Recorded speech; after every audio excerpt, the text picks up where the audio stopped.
Hello, I'm Luke Bouchard, and this is today's Forgiveness Declaration card draw and reduction. I forgive myself for believing that my past defines me.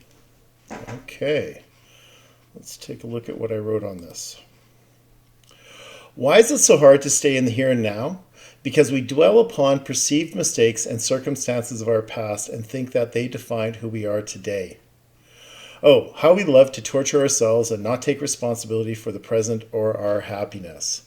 Being tortured by the past is a choice.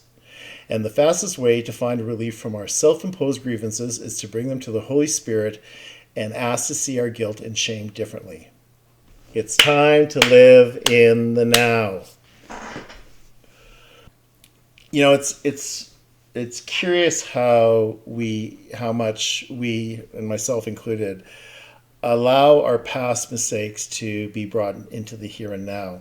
So many people I've worked with have this shame and guilt of things that they've done, in their 20s and 30s, and they're in their 50s and 60s, and how that still defines them. That's still in the present. It's like it happened yesterday.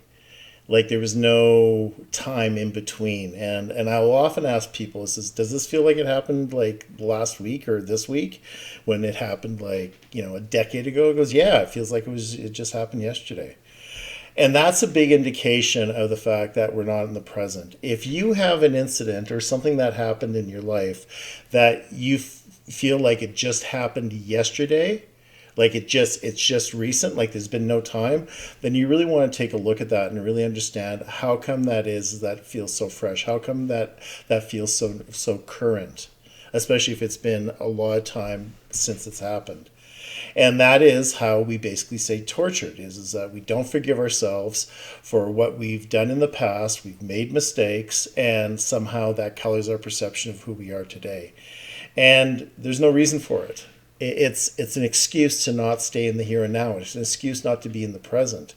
And as popular as this message, or unpopular as this message is, it really is, about taking responsibility and choosing to let things go, let things go and see them differently. Because you're not the same person as you were when that happened. So why are you judging yourself as being the same person? You've done this transgression that you think, or you've done the sin, or you're guilty of something, and if that happened in the past, it's like you're not that same person. So you might want to update, you might want to come into the now, you might want to, let that go. Your choice.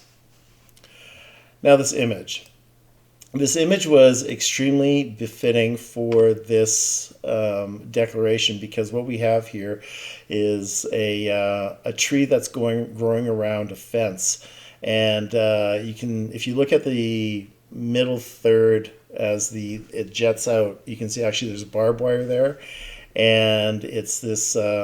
It's actually a fence for a golf course that I walk by it or ride my bike by it on a regular basis. And I don't know how long this tree has been growing around this fence, but does the tree allow this portion of the fence to define who it is? Well, the tree is fine. The tree is growing strong. The tree is not being hampered by its ability to have leaves every year and to move forward. And it's really about the fact that regardless of what happens, it may have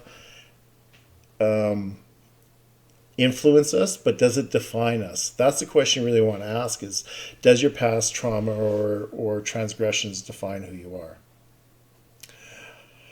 Okay, I'm Luke Bouchard. Thanks so much for watching this video, and I hope you can let go whatever you think is, whatever you've done that's been so wrong that defines who you are, that's how you lead through the world, that's how you see the world, because it's not making you happy. It's not helping you through connection to God, which is what we all want. Because when we have a connection to God, we are at peace. And if you want to have a greater connection to God, you need to forgive yourself and others. But it starts with yourself. Forgiveness begins and ends with yourself. Okay, you take care.